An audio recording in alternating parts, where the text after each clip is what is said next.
Hi friends, flight ட்ராமாவோட 25வது episode தான் பார்க்க போகிறோம். ஷான்ஷாவுக்கு என்ன gift கொடுக்க போறாருன்னு நேன்ட்டு இங்கே ஜெலஸ் ஆகிட்டு இருக்கோம். இவங்க 2 பேரும் என்ன பேசிக்கிறாங்கன்ற மாதிரி கேட்டுக்கிட்டே போயிட்டு முன்னாடி இடிச்சுக்குவாரு. ஷானும் ஷாவும் பார்க்கவும் ஒன்றும் நடக்காத மாதிரி போயிட்டு இருப்பாரு.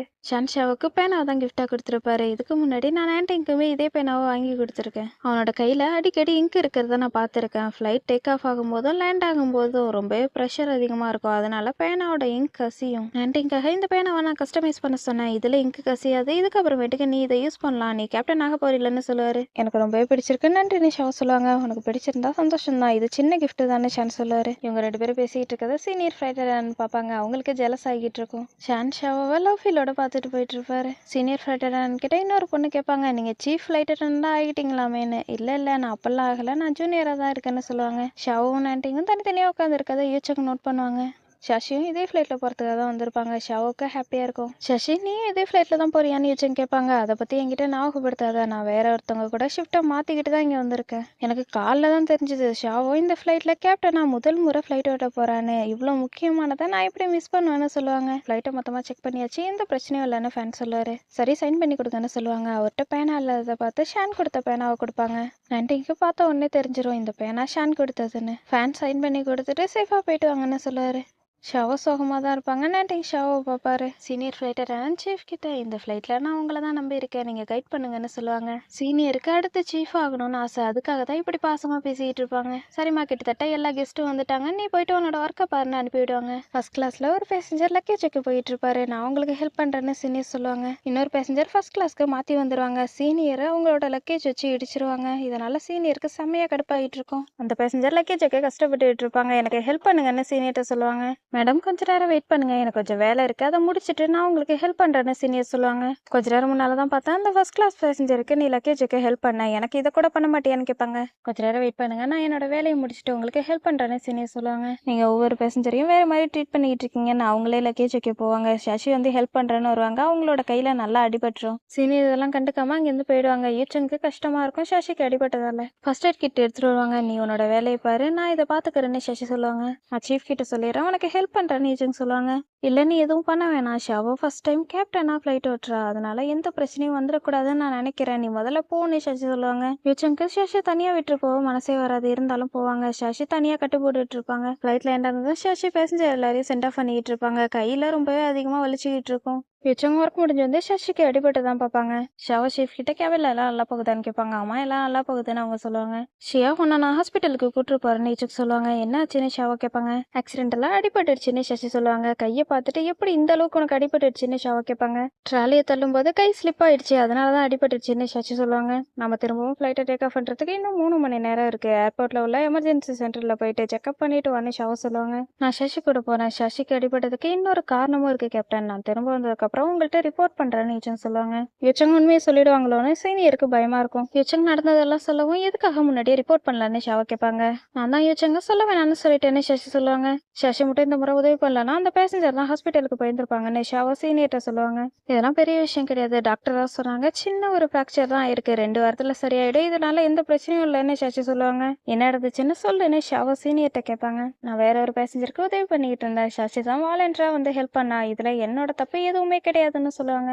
சீனியர் லக்கேஜ் இருக்க அரேஞ்ச்மெண்ட் தான் பண்ணிக்கிட்டு இருந்தாங்கன்னு யூச்சங் சொல்லுவாங்க. முட்டாள்தனமெல்லாம் பேசிட்டு இருக்காதுன்னு சீனியர் சொல்லுவாங்க. நான் உண்மையை தான் சொல்றேன், அந்த நேரம் அங்க இருந்த பேசஞ்சரோட கான்டாக்ட் நம்பர் என்கிட்ட இருக்கு, நாம என்ன அவங்களே கூப்பிட்டு கன்ஃபார்ம் பண்ண சொல்லலாமான்னு கேட்பாங்க. ஃபிளைட் அட்டெண்டரோட புக் படி பார்த்தோம்னா பேசஞ்சரோட லக்கேஜை வச்சு நாங்க ஹெல்ப் பண்ணோம் தான், ஆனா உடம்பு சரியில்லாதவங்களோ இல்ல வயசானவங்களோ அது மாதிரி உள்ளவங்கன்னா நாங்க உதவி பண்ணலாம், ஆனா இந்த பேசஞ்சருக்கு எந்த ஒரு ப்ராப்ளமும் இல்லை, அவங்களுக்கு நம்ம உதவி பண்ணோம்னா அவங்க அரகண்டா மாறிடுவாங்க, இதே மாதிரி நம்மளே அவங்களுக்கு உதவி பண்ணி அவங்கள கெடுக்கிற மாதிரி ஆயிடும்னு சீனியர் சொல்லுவாங்க. ஒவ்வொரு பேசஞ்சருக்கும் தனிப்பட்ட பிரச்சனை இருக்கும். யாரோ ரீசனே இல்லாத சில பேசஞ்சரை பார்த்துட்டு எல்லாரும் அப்படிப்பட்டவங்கன்னு எப்படி சொல்லலாம்னு ஷாவா கேட்பாங்க. நான் ஃப்ளைட்டோட சேஃப்டிக்காக தான் இப்படி பண்ணேன்னு சீனியர் சொல்லுவாங்க. பேசஞ்சர் சொன்னதுக்கும் ஃப்ளைட் சேஃப்டிக்கும் என்ன சம்மந்தம் இருக்கு? நீ உன்னோட வேலையை சரியா பண்ணாததால உன் கூட வேலை பார்க்குற பொண்ணுக்கு அடிபட்டிருக்கு, அதை நினைச்சு உனக்கு வருத்தமா இல்லையா? நீ அந்த பேசஞ்சர் கிட்ட மன்னிப்பு கேட்டியா, இல்ல ஷாஷி கிட்டையாவது மன்னிப்பு கேட்டியா? ஃப்ளைட் நல்லா இருக்கிறது அவ்வளோ ஒன்றும் ஈஸி கிடையாது. நீ நினைக்கலாம் பேசஞ்சர் நீ சொல்றத புரிஞ்சுக்க மாட்டேங்கிறாங்கன்னு, ஆனா நீ பேசஞ்சரை புரிஞ்சுக்கணும்னு நினைச்சிருக்கியா? நீ காட்டுற எமோஷன், உன்னோட கண்ணை பார்த்தாலே நீ என்ன யோசிக்கிறன்றது அவங்களுக்கு தெரிஞ்சிடும். உன்னோட கவனக்குறைவால தான் உன் கூட வேலை பார்க்குறவங்களுக்கு அடிபட்டுடுச்சுன்றத நீ புரிஞ்சுக்கவே இல்லை. என்னையோட ஆக்டிங் கேப்டனா இந்த விஷயத்த பத்தி நான் கம்பெனில ரிப்போர்ட் பண்ண போறேன்னு ஷாவா சொல்லுவாங்க. சீனியருக்கு இதனால ரொம்பவே கோவம் வரும். ஃப்ளைட்ல என்ன இருந்தோம் நான் ஷாவா கிட்ட இந்த முறை நீ நல்லா வேலை பண்ண, இவ நீ நல்லாவே ஹேண்டில் பண்ண, நான் உனக்கு 90 பாயிண்ட் தரேன், ஆனா நீ இன்னுமே இம்ப்ரூவ் பண்ண வேண்டியது இருக்குன்னு சொல்லுவாரு. ஷாவா நன்றின்னு சொல்லுவாங்க. நான் உன்கிட்ட இன்னொரு விஷயத்தையும் சொல்ல வேண்டியது இருக்கு, இதுக்கப்புறமேட்டுக்கு நீ என்னோட ஸ்டூடெண்ட் இல்லைன்னு சொல்லுவாரு. என்ன நீங்க சொல்றீங்கன்னு ஷாவா கேட்பாங்க. இப்ப நீ லெஃப்ட் சீட்க்கு வந்துட்ட, அதனால இதுக்கப்புறமேட்டுக்கு நீயே தான் எல்லாத்தையும் கத்துக்க வேண்டியது இருக்கும். இதுக்கப்புறம் நீ போற எல்லா ஃப்ளைட்லயுமே வேற வேற கேப்டன் வருவாங்க, அவங்கள்ட்ட இருந்து நீ நிறையவே கத்துக்க வேண்டியது இருக்கும். என் கூட மட்டும் நீ ஃப்ளைட்ல போய்கிட்டு இருந்தீங்கன்னா உன்னோட ப்ராக்ரஸ் பாதிக்கும்னு சொல்லுவாரு. புரிஞ்சுச்சுன்னு ஷாவா சொல்லுவாங்க. ஷாவா வீட்டுக்கு வந்ததுக்கப்புறம் மேப்ல குறிச்சிட்டு நாண்டிங்கோட வீட்டை பார்த்துட்டு சோகமா நின்றுட்டு இருப்பாங்க. நாண்டிங்க்கு மேப்ல குறிக்கிறது ஒரு ஹேபிட்டாவே மாறிடுச்சு. மேப் இருந்த இடத்த பார்த்துக்கிட்டு இருப்பாரு. ஷாவோட வீட்டை பார்த்து ரொம்பவே சோகமா நின்றுட்டு இருப்பாரு. இது வரைக்கும் வேலையிலையாவது ஒருத்தர் ஒருத்தர் பார்த்துக்கிட்டு இருந்தாங்க. இதுக்கப்புறமேட்டுக்கு அதுவும் பார்க்க முடியாதுன்னு தெரிஞ்சதும் 2 பேருமே சோகமா இருப்பாங்க. சசி ஃபோன்ல எதையோ பார்த்துட்டு என்ன முட்டாள்தனமா இருக்கு, எப்படி இவங்களால இப்படிலாம் பொய் சொல்ல முடியுதுன்னு சொல்லுவாங்க. என்னதான் அவன் உன்னோட பெஸ்ட் ஃப்ரெண்டா இருந்தாலும் இது மாதிரி ஆளுங்க அவங்களோட சுயரூபத்தை உங்ககிட்ட காட்டியிருக்க மாட்டாங்கன்னு சொல்லுவாங்க. உங்ககிட்ட எவிடன்ஸே இல்லை, எவிடன்ஸ் இல்லாமல் நீ இப்படிலாம் பேசக்கூடாதுன்னு யோசிச்சு சொல்லுவாங்க. ஷாவோ வராங்கன்னு சொன்னதும் சசி ஃபோனை மறைச்சு வைப்பாங்க. ஷாவோ இதை பார்த்துட்டு என்ன பண்ணிட்டு இருக்கேன்னு கேட்பாங்க. ஒன்றும் இல்லை, சும்மா பேசிக்கிட்டு இருக்கோன்னு சசி சொல்லுவாங்க. சார் நாங்கள் கிளம்புறோன்னு சொல்லிட்டு அந்த 2 பொண்ணுங்களும் போயிடுவாங்க. ஏதோ ஒன்று தப்பா இருக்கேன்னு சாங் சொல்லுவான். ஷாவோவுக்கும் ஏதோ ஒன்று தப்பா இருக்கிற மாதிரி தோணும். ஃபோனில் தான் ஏதோ ஒன்று இருக்குன்றதை கண்டுபிடிச்சி ஃபோன் எடுத்து 2 பேர் பார்ப்பாங்க. ஷாவோ இது நீ சீரியஸாக எடுத்துக்காத, கம்பெனியோட பேஜில் யார் இதே மாதிரி ரூமரை பரப்பி விட்டான்றது எனக்கு தெரியாதுன்னு சசி சொல்லுவாங்க. நாண்டிங் கூடவும் ஷான் கூடவும் எடுத்த ஃபோட்டோவெல்லாம் அப்லோட் பண்ணி ஷாவோ நாட்டிங் வீட்டில் தங்குறதா போட்டிருக்கோம், என்னது இதுன்னு ஷாவோ கேட்பாங்க.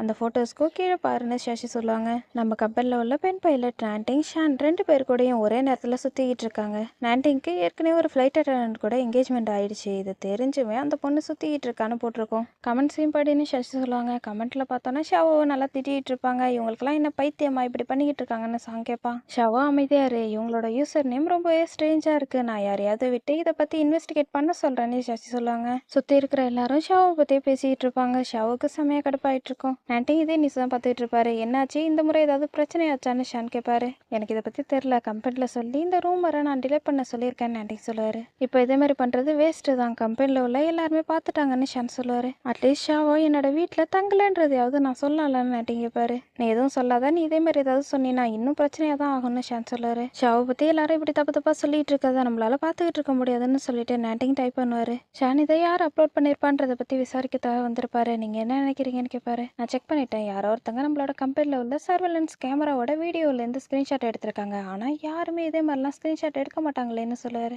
ஆனால் இந்த ஸ்க்ரீன்ஷாட் சர்வேலன்ஸ் கேமராலேருந்து எடுத்துருக்காங்களேன்னு ஷான் கேட்பாரு. மிஸ்டர் நீ நீங்கள் என்ன சொல்கிறீங்கன்றது எனக்கு புரியுது, இன்னும் கொஞ்ச நாள் எனக்கு டைம் கொடுங்க, நான் உங்களுக்கு சரியான ஒரு எக்ஸ்பிளனேஷனை தரேன்னு சொல்லுவார். சரி ஓகேன்னு சொல்லிட்டு ஷாவோ நினச்சி தான் கவலைப்பட்டு இருப்பாரு. ஷாவோ எல்லாரும் கமெண்ட் பண்ணியிருக்கிறத தான் படிச்சுட்டு இருப்பாங்க. 1-2 பேரை தவிர பாக்கி எல்லாருமே ஷாவை பற்றி தப்பாக கமெண்ட் பண்ணியிருப்பாங்க. இந்த பொண்ணு ஒரே நேரத்தில் 2 பேர் லவ் பண்ணிட்டு இருக்கு, குன் ஆக்டிங், இதனால தான் இந்த பொண்ணுகிட்ட நல்ல விதமாக நடந்துகிட்டாரு போல, இந்த பொண்ணுக்கு அழகு மட்டும்தான் இருக்கு, ஆனால் திறமையே இல்லைன்னு சொல்லலாம் கமெண்ட் பண்ணியிருப்பாங்க.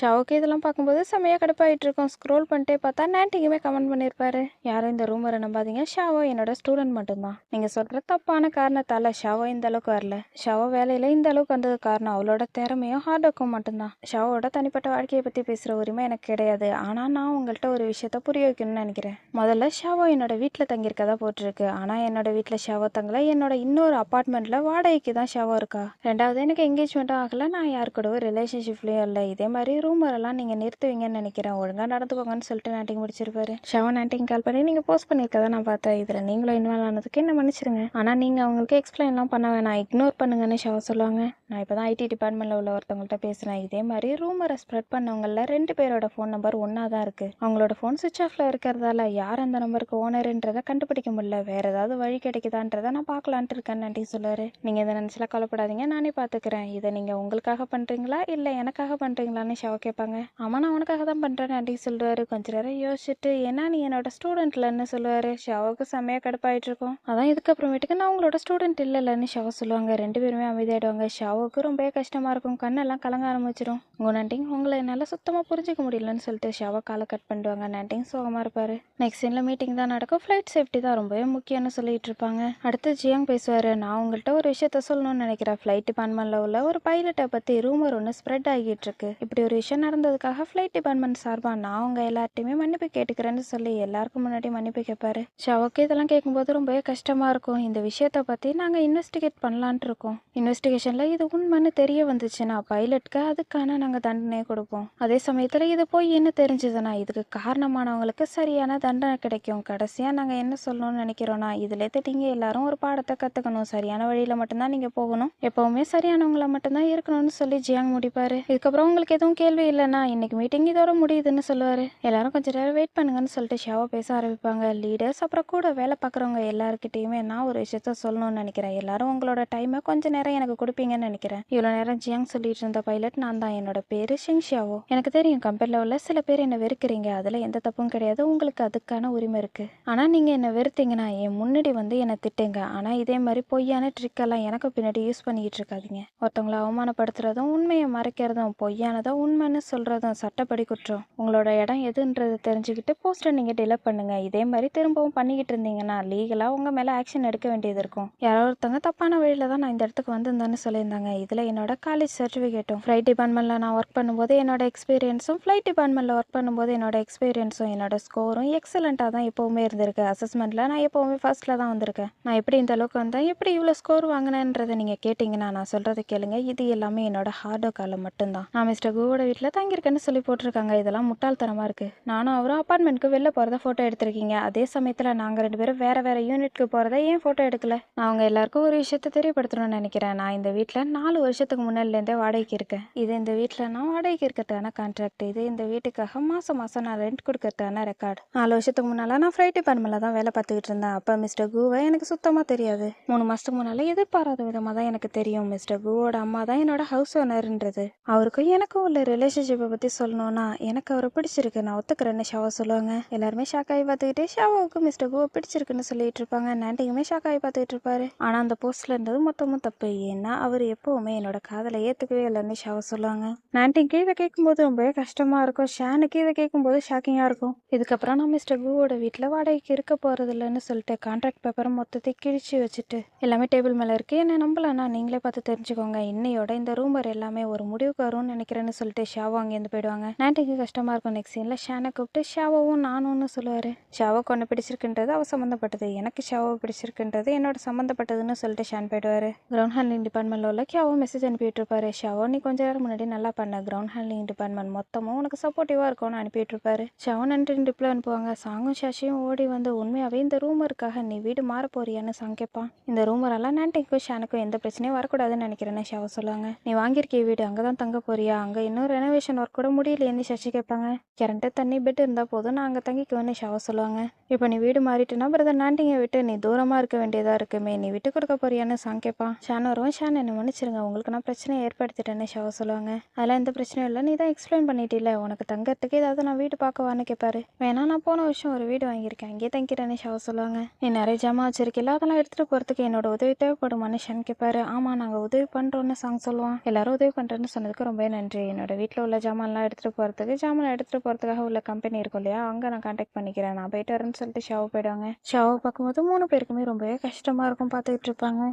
ஜியாங்கிட்ட சொல்லிட்டு இருப்பான். பிரதர்னா நான் வந்துட்டு எதிர்பார்க்கவே இல்லை ஷாவோ இப்பெல்லாம் சொல்லுவானே, நீங்கள் இன்னுமே இன்வெஸ்டிகேஷன் பண்ணிக்கிட்டு இருக்கீங்களான்னு கேட்பான். எதுக்கு இன்வெஸ்டிகேட் பண்ணால், ஷாவோ தான் எல்லாத்தையும் சொல்லிட்டாலேன்னு ஜியாங் சொல்லுவார். அப்போ நீங்களும் ஷாவோவை நம்புறீங்களான்னு கேட்பான். இந்த விஷயம் ரொம்பவே காம்ப்ளிகேட்டட் ஆனது. நம்ம கம்பெனியில் வைஸ் பிரசிடென்ட் ஆகிறதுக்கு 3 பேரை செலக்ட் பண்ணியிருக்காங்க. இந்த பிரச்சனையால் இதே மாதிரி ரூமர் வந்ததால் இவங்க 2 பேரும் இன்வால்வ் ஆகியிருக்காங்க. இதை பற்றி மற்றவங்கலாம் என்ன நினைப்பாங்கன்னு நீ நினைக்கிறேன்னு கேட்பாரு. அப்போ இந்த ரூமரை பரப்பிட்டது நீங்களான்னு கேட்பான். ஆமான்னு சொல்லுவார். எதுக்காக இப்பெல்லாம் பண்ணீங்கன்னு கேட்பான். இதை நான் இன்வெஸ்டிகேட் பண்ணனா எனக்கு தான் பிரச்சனையாக வந்து முடியும், அதனால நான் இன்வெஸ்டிகேட் பண்ணாமல் இருக்கிறது தான் நல்லதுன்னு சொல்லுவார். ஆமாம் இந்த சுச்சுவேஷன் ரொம்பவே டைட்டாக இருக்குன்னு ஜியாங் சொல்லுவான். ஷாவோ அவளை பற்றின உண்மையை சொன்னதால் எனக்கு உதவி தான் பண்ணியிருக்கான்னு ஜியாங் சொல்லுவார். பிரசிடெண்டாக எனக்கு ஒரு விஷயம் மட்டும் புரியவே இல்லை. பிரசிடென்ட் கேப்டன் ஆகிறதுக்காக ஆளுங்களை ரெக்கமெண்ட் பண்ண சொன்னப்போ ஷாவோவை எதுக்காக நீங்கள் ஃபர்ஸ்ட் பேட்சில் அனுப்பிவிட்டீங்கன்னு கேட்பான். ஷாவோ ரொம்பவே திறமையான பொண்ணு. கூன் ஆண்டிக்குமே ஷாவோவை பிடிச்சிருக்கு, பிரசிடென்ட்டுக்குமே ஷாவோவை பிடிச்சிருக்கு. நான் எப்படி ஹெல்ப் பண்ணாமல் இருக்க முடியும்? ஷாவோவை அவ்வளோ ஈஸியாலாம் நம்ம டார்ச்சர் பண்ணவே முடியாது. ஷாவோ மற்றவங்கள விட பெட்டரான பொண்ணு, ரொம்பவே யூனிக்கான பொண்ணு. பார்க்கலாம் இன்னும் எவ்வளோ நாளைக்கு அவள் லெஃப்ட் சீட்டில் இருக்கான்னு வெயிட் பண்ணி பார்க்கலான்னு சொல்லுவார். ஷாவோ ஏற்கனவே வாங்கியிருந்தா உங்களோட வீட்டுக்கு தான் வந்திருப்பாங்க. ரெனோவேஷன் ஒர்க் முடிஞ்சு ஹாப்பியாக போகலான்னு நினச்சிருப்பாங்க. இது மாதிரி சுச்சுவேஷனில் போகும்போது ரொம்பவே கஷ்டமாக இருக்கும். கதவை திறக்கலான்னு பார்த்தா ஏற்கனவே ஒருத்தவங்க ஓப்பன் பண்ணியிருப்பாங்க. ஷாவோக்கு ஷாக்கிங்காக இருக்கும். ஏதாவது திட்டு போய் உள்ளே புகுந்திருப்பானோன்னு சொல்லி பயந்துக்கிட்டே உள்ளே போவாங்க. ஏற்கனவே ரெனோவேஷன் ஒர்க் பண்ணுறதுக்காக சன்னுன்றவர்கிட்ட ஒப்படைச்சிருந்துருப்பாங்க இல்லையா, அவர் தான் இருப்பார். ரெனோவேஷன் ஒர்க்லாம் உங்களுக்கு பிடிச்சிருக்கா, சாட்டிஸ்ஃபேக்ஷன் ஆகிட்டான்னு கேட்பாரு. நான் தான் உங்கள்கிட்ட ஏற்கனவே சொல்லியிருந்தால வேலையை அப்படியே நிறுத்த சொல்லின்னு ஷாவோ சொல்லுவாங்க. நானே உங்கள்கிட்ட அடுத்த வாரம் சொல்லலான்ட்டு இருந்தேன். அதுக்கு முன்னாடியே உங்களுக்கு தெரியும்ன்றது நான் நினைக்கவே இல்லை. உங்கள்கிட்ட யாருமே இதை பற்றி சொல்லியான்னு கேட்பாரு. என்ன நடக்குதுன்றத சொல்லுங்க முதல்லன்னு ஷாவை கேட்பாங்க. உங்கள் அப்பா இதை பற்றி உங்கள்கிட்ட சொல்லவே இல்லையான்னு கேட்பாரு. என்னோட அப்பாவான ஷாவை கேட்பாங்க. உங்கள் அப்பா ரெனோவேஷன் ஒர்க்குக்கான மொத்த பணத்தையும் கொடுத்துட்டாரு. உங்களுக்கு சர்ப்ரைஸ் கொடுக்கணுன்றத அதான் இப்படி பண்ணியிருப்பாருன்னு நினைக்கிறேன்னு சொல்லுவார். லாஸ்ட் டைம் ஷாவா உங்கள் அப்பாவை பார்த்தப்போ ரெனோவேஷன் ஒர்க் முடிஞ்சதுக்கப்புறம் என்னை கூப்பிடுமா, நான் அப்போ வரேன், நான் மட்டும் தனியாக வரேன்னு சொல்லியிருந்திருப்பாரு இல்லையா? அது எல்லாமே ஷாவுக்கு ஞாபகம் வரும். ஷாவா அவங்க அப்பாவுக்கு தான் கால் பண்ணியிருப்பாங்க. ஷாவா நீ எப்படி இருக்க? நியூ இயர்க்கு வீட்டுக்கு வருவியா? ஒன்றும் அவசரம் கிடையாது, நியூ இயர்க்கு இன்னும் நிறைய நாள் இருக்கு. உன்னோட ஷெடியூலை பார்த்துட்டு தானே சொல்லணும். ஒருவேளை உன்னால் வர முடியலன்னா ஒன்றும் பிரச்சனை கிடையாது, நான் உன்னை பார்க்கறதுக்காக வரேன்னு அப்பா சொல்லுவாங்க. அப்பா நன்றின்னு ஷாவா சொல்லுவாங்க. ஷாவா உனக்கு என்ன ஆச்சு, ஏதாவது ஆயிடுச்சான்னு அப்பா கேட்பாங்க. நான் வீட்டுக்கு போனேன், எனக்கு எல்லாமே தெரிஞ்சிச்சுன்னு ஷாவா சொல்லுவாங்க. ஓ, அதுக்காக தான் இப்படி சொல்றியா?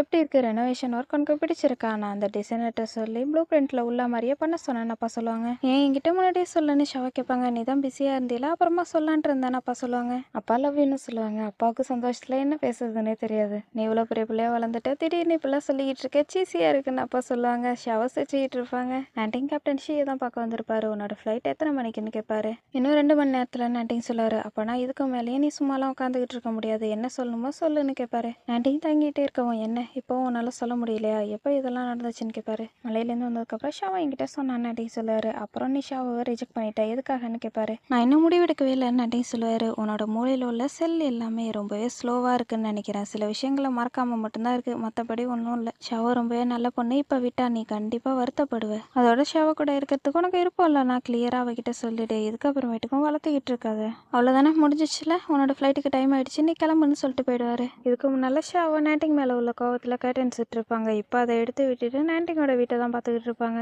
நாட்டிங்கோட வீட்டில் இன்னுமே ஸ்க்ரீன் இருக்கும். அதை பார்த்துட்டு சோகமாக வீட்டை பார்த்துக்கிட்டு இருப்பாங்க. லேண்ட் ஆனது ஃப்ளைட் டிலே ஆனதால் நைட் ஷிஃப்ட் காலை ஷிஃப்ட் ஆயிடுச்சு. எனக்கு ரொம்பவே தூக்கம் வருதுன்னு சாங் சொல்லுவான். இன்னைக்கு கோக்பிட்டை நீயே கிளீன் பண்ணிக்கோ, நான் போகணும்னு நாட்டிங் சொல்லுவார். பிரதர் நாட்டிங், ஷாவா இன்னைக்கு வீடு மாறுறாங்கன்னு கேள்விப்பட்டேன். நீங்கள் இதுக்கப்புறமேட்டுக்கு ஷாவாவை மிஸ் பண்ண மாட்டீங்களான்னு கேட்பான். நான் அந்த வீட்டோட ஹவுஸ் ஓனர்ன்றதால நான் பண்ண வேண்டிய ப்ரொசீஜர் கொஞ்சம் இருக்குன்னு சொல்லிட்டு நாட்டிங் போயிடுவாரு. ஷாவா பேக் பண்ணிட்டு இருக்கும்போது நாட்டிங் பைலட்னா இப்படி தான் இருக்கணும்னு சொல்லி ஒரு லெட்டர் கொடுத்துருப்பாரு இல்லையா? அதை பார்க்கும்போது நாட்டிங்கோட ஞாபகம் தான் வந்துகிட்டு இருக்கும். மேப்பை பார்க்கும்போது நாட்டிங்கோட ஞாபகம் தான் வந்துகிட்டு இருக்கும். யாரோ காலிங் பெல்ல ப்ரெஸ் பண்ணுற சவுண்டு கேட்கவும் போயிட்டு யாருன்னு பார்ப்பாங்க. நாட்டிங் தான் வந்திருப்பாரு. நான் உங்ககிட்ட வீட்டை நைட்டு தானே ஒப்படைக்கணும்னு ஷாவா கேட்பாங்க. நான் வீட்டை பார்க்க வந்தேன்னு நாட்டிங் சொல்லுவாரு. உள்ள வாங்க, நான் பேக் பண்ணிட்டு இருக்கேன், வீட்டில் உள்ள எல்லா திங்ஸுமே கரெக்டாக இருக்கான்றதை செக் பண்ணிக்கோங்கன்னு சொல்லுவாங்க. நாட்டிங்க்கு மேப் பார்க்கும்போது கஷ்டமா இருக்கும். ஷாவாவும் இதை நோட் பண்ணுவாங்க. கர்டன்ஸை நான் அப்புறமா எடுத்துடுறேன், தேவையில்லாத கொஞ்சம் பொருள் இருக்கு, அது எல்லாத்தையுமே வேஸ்ட்டை கலெக்ட் பண்ணுறவங்ககிட்ட சொல்லி நான் எடுத்துட்டு போக சொல்றேன்னு ஷாவா சொல்லுவாங்க. பரவாயில்ல, அது எல்லாமே இங்கேயே இருக்கட்டும்னு நாட்டிங் சொல்லுவாரு. வாடகைக்கு இருக்கிறவங்க வீட்டை விட்டு போகும்போது ஆரம்பத்தில் எப்படி வீடு இருந்ததோ அதே மாதிரி தானே கொடுக்கணும், அதுதானே ரூல்ஸ்ன்னு ஷாவா கேட்பாங்க. நீயே இது எல்லாத்தையும் பண்ணினா வீட்டோட தரையும் சுவரையும் நீ டேமேஜ் பண்ணிடுவேன். நான் யாரையாவது ஆளை விட்டு இது எல்லாத்தையுமே க்ளீன் பண்ணிக்க சொல்லிக்கிறேன். அதோட அடுத்த வாரம் வேற ஒருத்தவங்க வந்து இங்கே தங்க போறாங்க, எந்த மிஸ்டேக்கும் இருக்கக்கூடாதுன்னு நான் நினைக்கிறேன்னு ஆண்டி சொல்லுவாரு. அந்த வாடகைக்கு இருக்கிறதான கான்ட்ராக்டை முன்னாடியே கேன்சல் பண்ணிட்டேன், எனக்கு நீங்க டெபாசிட் பண்ணதை கொடுக்க வேணான்னு ஷாவா சொல்லுவாங்க. உன்னோட அக்கௌண்ட் நம்பர் கூட, நீ இன்னும் கேப்டன் ஆகாததால உன்னோட சம்பளம் கம்மியாக தானே இருக்கும்னு ஆண்டி கேட்பாரு. வேணான்னு ஷாவா சொல்லிட்டு காலிங் பில் சவுண்ட் கேட்கவும் வெளில போயிட்டு பார்ப்பாங்க. சாந்தா வந்திருப்பாரு. வீட்டில் உள்ள ஜாமான்லாம் எடுத்துட்டு போறதுக்காக 1 ஸ்டாப்ல நான் புக் பண்ணியிருக்கேன்னு சொல்லுவாரு. ஆண்டி நீ எங்க இருக்கேன்னு ஷான் கேட்பாரு. நான் டேக் ஓவர் பண்ணுறதுக்காக வந்தேன்னு ஆண்டி சொல்லுவாரு. எனது 1 ஸ்டாப் சர்வீஸா அப்படின்னு ஒரு கம்பெனி இருக்கான்னு ஷாவா கேட்பாங்க. ஆமா, நீ எந்த வேலையும் பார்க்க வேணாம், அவங்களே எல்லா வேலையும் பார்த்துக்குவாங்கன்னு ஷான் சொல்லுவாரு. அப்புறம் ரொம்ப ஈஸியாக இருக்குமேன்னு ஷாவா சொல்லுவாங்க. ஆமா, நான் நிறைய வீடு மாறி இருக்கேன், அதனால எனக்கு இதில் நிறையவே எக்ஸ்பீரியன்ஸ் இருக்கு. நான் கொஞ்சம் வருஷத்துக்கு முன்னாடி எந்த வீட்டில் வாடகைக்கு இருந்தாலும் அந்த வீட்டோட ஹவுஸ் ஓனர் என்னை சீக்கிரமாக துரத்தி விட்டுருவாங்க, அதனால வீடு மாறுறதுல எனக்கு நிறையவே எக்ஸ்பீரியன்ஸ் இருக்குன்னு சொல்லுவாரு. சரி, இதுக்கான பணத்தை நான் தான் கொடுப்பேன்னு ஷாவா சொல்லுவாங்க. சரி, இதுக்கான பணத்தை நீயே கொடு, உன்னை நான் தோக்கடிக்க முடியுமா? இந்த கம்பெனியோட ஓனர் என்னோட சொந்த ஊரில் உள்ளவர் தான், அதனால அவரு டிஸ்கவுண்ட் பண்ணுவார்னு ஷான் சொல்லுவாரு. ஓகே நன்றின்னு ஷாவா சொல்லுவாங்க. வந்தவங்க எல்லா திங்ஸையுமே பேக் பண்ணுற வேலையை ஆரம்பிச்சிருவாங்க. நாட்டிங் இதுக்கு அப்புறமேட்டுக்கு நம்ம எதுக்கு இங்கே இருக்கணும்னு சொல்லிட்டு, சரி நான் வீட்டை செக் பண்ணிட்டு நல்லா தான் இருக்கு, நான் கிளம்புறேன்னு சொல்லிட்டு நாட்டிங் போவார். சரி, நான் வீட்டோட சவியை என்ன பண்ணுறதுன்னு ஷாவா கேட்பாங்க. நான் லாக்கையே மாற்றிக்கிறேன்னு சொல்லிட்டு நாட்டிங் போயிடாரு. இதோட இந்த எபிசோட் முடியுது. நெக்ஸ்ட் எபிசோடில் பார்க்கலாம். தேங்க்ஸ் ஃபார் வாட்சிங்.